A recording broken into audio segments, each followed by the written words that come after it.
What is going on, everyone? Thank you for joining me for this reaction. Today is Korra versus Storm. Now, Korra, she's the Avatar. She has access to 4 different types of elements. She's a great fighter. But we're talking about Storm, and Storm has access to weather powers. She can create hurricanes. She's been defined as a goddess. So I'm going to go with Storm for this one as the winner, but I'm excited to see what we're in for. Let's go! Rooster Teeth! Death Battle! Avatar Korra, the master of all 4 elements. Storm, the X-Men's goddess of the storms. Weather. The building blocks of our natural world are nothing if not tempestuous and unpredictable. Which means you gotta be some kind of badass to control them. He's Wiz and I'm Boomstick. And it's our job to analyze their weapons, armor, and skills to find out who would win Posing. a death battle. Death Battle! 10 years. Avatar Aang, savior of the world, uniter of 4 nations, destroyer of cabbages. But like all avatars, after decades of service, he passed away. Humanity would have to move forward and prepare his next reincarnation to take up his mantle. But who could fill Aang's shoes? Her name was Korra. Wiz, who is that? Did you leave the door open Who is again? that? Deuces, gents. Unlike her carefree predecessor, the hot-headed, obstinate Korra was an Avatar prodigy from day one. I'm the Avatar! You gotta deal with Billy. While Aang struggled to accept his role in the world, Korra never wanted to be anything else. Not only is she an expert hand-to-hand fighter on her own, as a bender, Korra can manipulate the natural world around her through martial arts. And as the Avatar, she is the only living being who can bend all 4 elements at once. Yeah. Water, earth, fire, air. Not you. Captain Straight from the Planet. Southern Water Tribe, Korra can control tendrils of water, form massive walls of ice, and generate huge tsunamis. Aang once raised the sea level to put out these huge fires. Looking at the size of the area and what it'd take to submerge it, he had to move over 35 million metric tons of water. And since Korra is a reincarnation of Aang and every past Avatar, she should be just as powerful. With earthbending, Korra can heave big-ass boulders around, shape and control metal, and even tear apart the Legend of ground Korra beneath is her a good enemy's series. feet. Kinda like when her think Avatar it's a little ancestor underrated. Kyoshi broke It's a up a little, chunk of a underrated. continent, dragged it across a bay, and basically just created a new island, named after herself. Queen shit. By measuring the size of the island to get its mass and the size of the bay to get the distance Kyoshi dragged it, displacing this much rock would require an energy over 21 gigatons of TNT. That's almost 15 times more energy than the entire world's nuclear arsenal detonating at the same time. Wow. With firebending, Korra can fire blasts of, well, fire, jet into the sky like a rocket, or breathe like a friggin' dragon. That's the cool. perfect element to match Korra's hot-headed temper. However, her final element was completely different. Due to its inherently zen, free-flowing nature, Korra struggled at first to master airbending. But like all good prodigies, she figured it out anyways. With airbending, Korra can shoot powerful gusts of wind, fly around on tornadoes, and That's create awesome. a cute little air scooter. She used this element to scooter. defeat the bloodbender Amon, who was fast enough to dodge lightning. He is not the only one. Zuko and Iroh have caught and dodged lightning as well, and Iroh even caught one from the sky. The leader of a lightning bolt moves at 60,000 meters per second. Comparing the distance Amon moved relative to the bolt, he must have been moving over 200 times the speed of sound. But Amon? Korra's more than just a badass martial Jeez. arts superhero. She also acts as the bridge between the mortal and spirit worlds. The spirit world is a separate plane of reality, and Korra is stronger while she's physically there. Her direct connection isn't coincidence. She and every avatar before her are fused with the spirit of light, Rava. Every time the avatar dies and reincarnates, Rava searches out the spirit to bond with their new body, a staple of Hindu and Buddhist cosmology. I've done a lot of research into reincarnation, which I'll demonstrate today with Boomstick and this anvil. Wait, whoa there! Oh. Now, the Avatar is usually reborn into a different nation, but I've set this up so Boomstick will reincarnate into the nearest vessel, this identical clone body. Hey, Wiz, I feel funny. He's a robot. To me. Where'd my banana go? The banana. Cut off his leg and everything. Speaking of messing with your soul, Korra can remove or restore your bending, bring her past lives for advice, and tap into the kick-ass Avatar state. The Avatar state massively boosts Korra's raw bending power, turning her into effectively a demigod and the de facto most powerful being on the planet. Interesting, they if she said wasn't already. demigod. Despite that, Korra's no stranger to failure. She was severed from her connection to the past avatars and was almost killed while in the Avatar state, which would have ended her cycle of reincarnation entirely. That last brush with death left her physically and emotionally crippled for years. Even after physical therapy, her fiery spirit struggled to reignite. Korra's entire identity was wrapped up in being the Avatar, all the way from day one. And the biggest trials she had to face were when her place in the world was challenged. Yeah. Would everyone be better off without an avatar, or bending at all? But Korra's nothing if not one hell of a fighter. No matter what life threw at her, she always got back up to kick ass. Korra once blocked an energy blast from a giant spirit cannon, which created Oh, this yeah. massive crater in the center of Republic City, and almost killed everyone. Taking a look at the width and depth of this crater and assuming it was all vaporized, Korra must have held back a blast worth almost 6 megatons of TNT. More queen Goodness. shit. And during harmonic convergence, Korra tapped into enough spirit energy to turn into a giant kaiju and battle the dark avatar Unalaq for the fate of the world. I remember As that. I told you, we don't talk about season 2. Okay, 1 was cool. From taking down anarchist revolutionaries to One fascist was empires, awesome, by the way. Korra proved herself as an avatar worthy of her forebearers. With her teammates Mako and Bolin, teachers like Tenzin and Toph, and badass girlfriend Asami by her side, there was nothing she couldn't do. Queen shit? Queen shit. Come on, little girl. Give me your best shot. Oh. Oh. Chump. Boomstick. Do you know what happens to a person who's struck by lightning? The same thing that happens to everything else? You got it. Do you know what happens to white-haired mutants whose parents are killed by a plane crash? They Oh, become wow. badass weather witches. After Aurora Monroe's parents were she was forced to fend for herself on the streets of Cairo under the tutelage of Ahmed El-Jabbar. The life of a street rat wasn't doing it for Aurora, so she took off across the Sahara in search of a real home. And that's when she began to master her mutant powers. In the same way that Homo sapiens, humans, evolved from earlier hominids like Homo erectus. Queen of ahead. Wakanda. Homo superior, or mutants, are an offshoot of regular humans. They possess the X gene on their 23rd chromosome that effectively grants them superpowers. But it's a lottery. You could end up like old Beak here. Ugh. Or you could end up like Aurora and possess complete control over the weather itself, while being super hot, unlike Beak.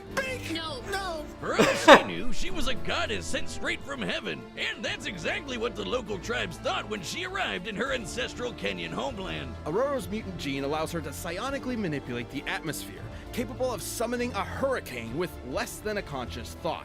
When she does feel like using conscious thoughts, Man. something Wiz tells me I struggle with, Aurora can create storms that cover the entire Earth. Her weather manipulation isn't The just whole powerful, Earth. but precise. She can call upon massive tidal waves, conceal herself in fog, and even generate localized blizzards cold enough to freeze lava. She can summon bolts of lightning, even ones that are continents away, or generate electricity inside your brain. And she once zapped Alright, that's Cyclops crazy. with enough lightning to restart an artificial sun called the Ring of Fire, a name that reminds me of the morning after Taco Tuesday. Encircling the planet Polemarchus, the Ring of Fire provided all the same energy as a regular star. But her favorite element is probably wind. With it, she can blow people away with tornadoes, suck the air out of a person's lungs, and generate enough lift to Dude. fly. She once flew fast enough to reach the edge of Earth's atmosphere from ground level in just a few seconds. By measuring the I didn't know angle she and was that size of the fast. Earth to get the distance and estimating a time frame of about 5 seconds, Aurora had to have flown at 4,000 times the speed of sound. She can even manipulate solar winds to fly through space. Unlike winds on Earth, which are just the movement of air molecules through the atmosphere, solar winds are streams of charged particles, mostly electrons and protons, ejected from the sun. Almost as crazy as how she can breathe in the vacuum of space. She creates a mini atmosphere around herself by gathering, stray hydrogen atoms. Atoms, those are like really small last time I checked. Are these writers just giving her whatever powers they want now? How is Man, that that's weather? a crazy combo. Aurora's abilities apply to any atmospheric conditions, whether they be in outer space or alternate dimensions. Essentially, anything even remotely considered weather. Man, I wish I had crazy writers giving me random superpowers just because it's funny. That'd be awesome. Well, anyways, I'm gonna go use my rocket hands I've always had to get my beer out the fridge. Away! Perhaps her most useful ability, though, is to sense changes in the weather with a pseudo-sixth sense. Aurora literally sees atmospheric patterns and energy as colors, with the world as her canvas. She's so good with it, she could track a jet flying over New York while she was fighting the Shadow King in Wakanda. That's on the other side of the planet. Yeah, that's no insane. wonder everyone thought she was a goddess. She is. Aurora enjoyed all the worship and admiration until the day she was contacted by an American, Charles Xavier, with an interesting proposal. I'm gonna make him an offer he can't refuse. Join the X-Men!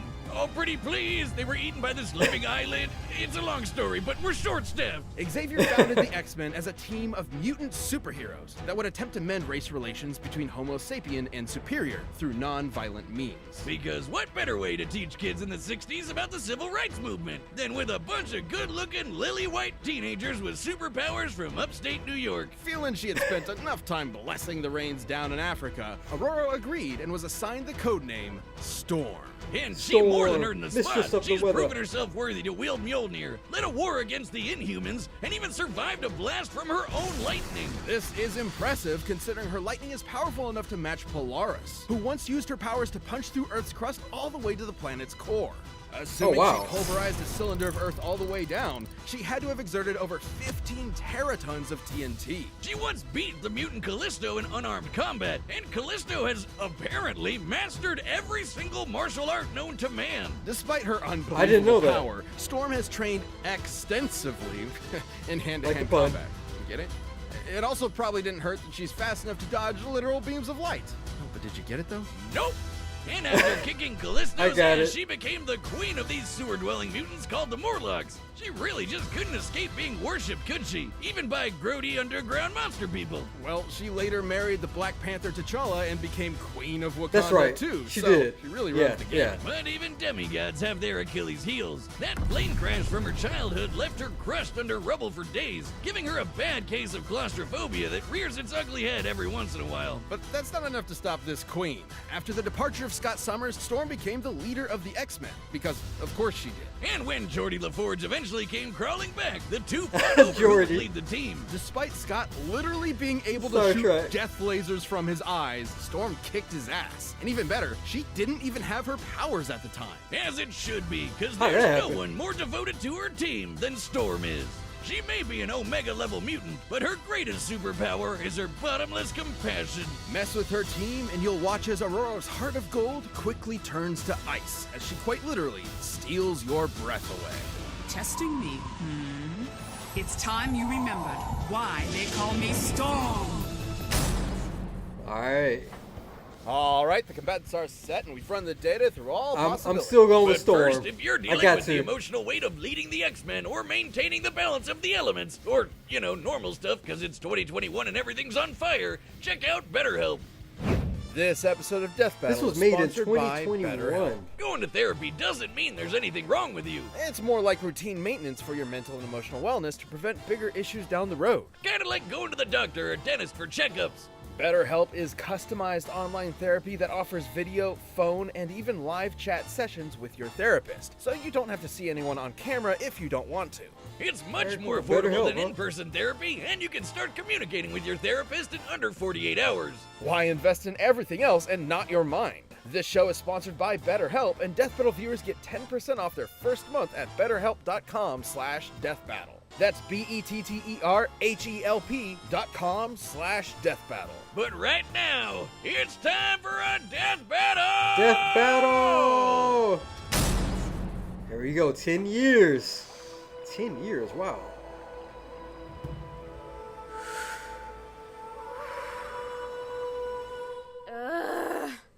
I'm so bored. Uh-oh. Don't regret saying that.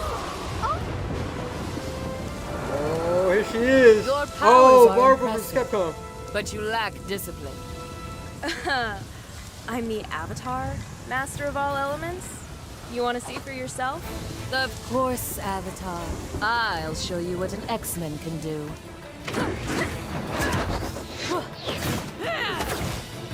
Alright. Gotta change it up. Wind's not gonna work.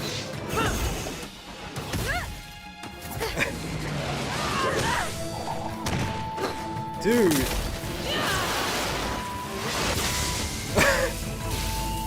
You gotta get out of there.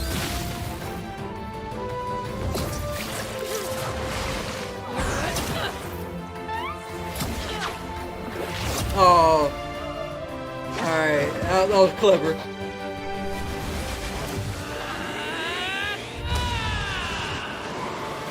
Dude. Water, lightning, and airbending? Starting to feel a little less special here. Oh. Wait, she can metal bend?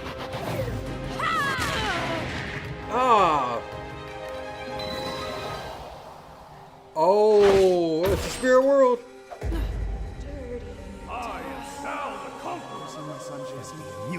I remember this. It's Sonic. Who are you? Answer me!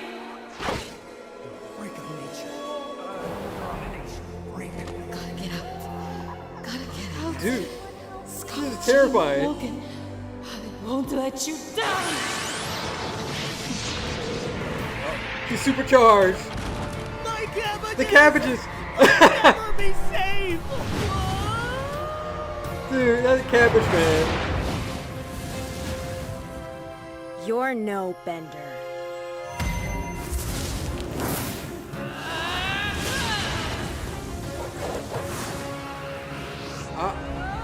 Korra still has to use Avatar State. Dude.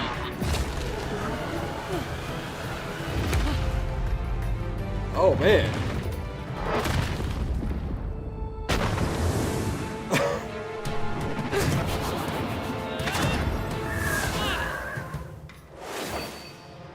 Where we going now?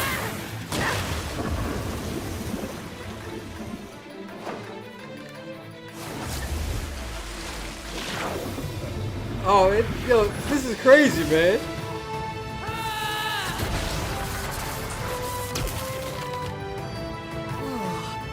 Oh, he's showing off now. Okay, Avatar State.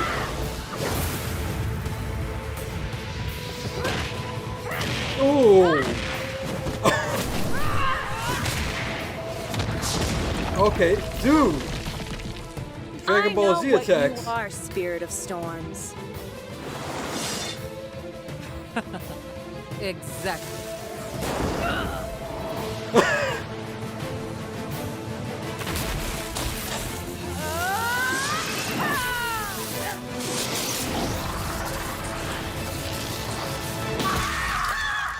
Oh! You fought nobly, Avatar. Wow, knocked the head off. I think I just queen shit myself. This fight wasn't at the top totally of the cranium. straightforward. Korra can dominate most fighters pretty easy with her raw bending power and martial arts skills, especially with the Avatar state. Not even some of the best benders on the planet like Zahir and Kuvira could stand up to her at her best. However, despite Korra's awesome Avatar powers, she found herself outmatched by Storm's skill, precision, and overwhelming force. For instance, Storm's massively hypersonic flight and ability to sense and control weather across the planet meant she could always fight safely from a distance. Korra's trained in martial arts from birth, but even if she did manage to get in close and fight hand to hand, Storm's experience with the X-Men and defeating Callisto meant she could keep up. While Korra may have fought people who can dodge lightning, Storm can dodge literal beams of light. Even just using her flight speed exiting the atmosphere, she'd still be nearly 20 times faster than Korra. Korra did have access to elements like fire and earth that Storm didn't. If she somehow found out about Storm's claustrophobia, she could theoretically trap her in some rocks to exploit it. But Storm would be more than That's powerful true. enough to just break out. Her lightning was strong enough to match Polaris, who punched a hole in the earth all the way down to its core. Yeah, ultimately, Storm was just way more powerful. Remember that planet-sized storm she created? Well, I know clouds are lighter than air, but those are a shit ton of clouds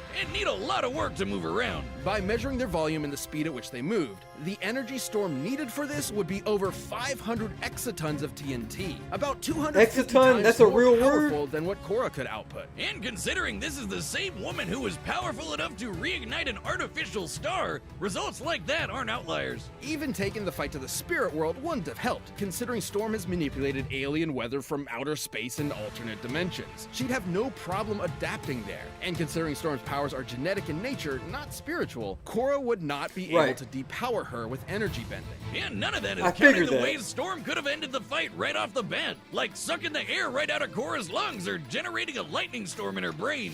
Korra was a tenacious, unrelenting opponent, but Storm's massive range, precise control, deadly skill, and unbelievable power won her this fight.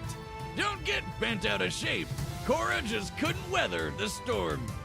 The winner is Storm. I like the pun. That was good. I guess Storm from the beginning, just because, again, just what she can do, and everything they said made sense. I figured if Korra was going to try to take away Storm's abilities, that it wasn't going to work. Storm's abilities are genetic. Korra seems to work on the spirit energy level. What I like about these two characters is that there's layers to them. You've probably heard people talking about the importance of having female characters who are more three-dimensional. Korra has an entire series that's about her. You see her likes, her dislikes, her fears. I do think that series is a little underrated. And then there's Storm, who's just an all-around great character. She has a lot of layers. If you're trying to create a female character, Storm is a good one you can reference. Personally, I have a soft spot for the 90s Storm. I enjoyed this episode of Death Battle. If you enjoyed this reaction, please like, share, subscribe. Take it easy.